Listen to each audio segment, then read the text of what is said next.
Na ang araw ngayon na bumuhos ang ulan.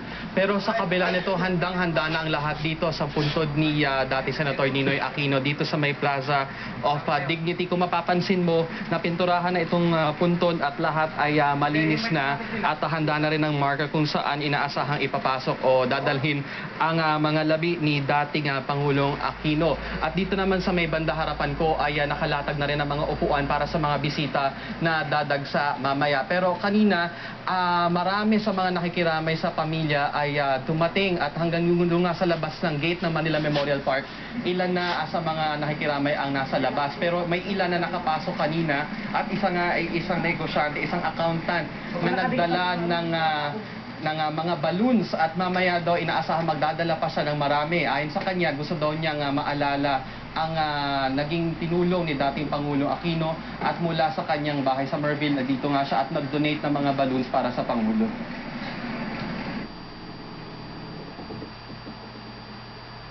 It's a small token, in fact. And at the same time, I want to let go of Tita Cory. Di ba gano'n naman yun? You have to let go of a person. Anthony, bukod dyan, kanina naman meron naman nag-donate ng isang corona dito, galing naman sa Caloocan City. Ngayon yung mga gwadza medyo naghigpit sila sa dami ng mga tao na gustong pumasok, pero yung iba naman pinagbibigyan nila kapag gusto magbagay o mag-alay ng mga bulaklak o balloons katulad ng mga ginawa ng ibang mga nakiramay. Anthony?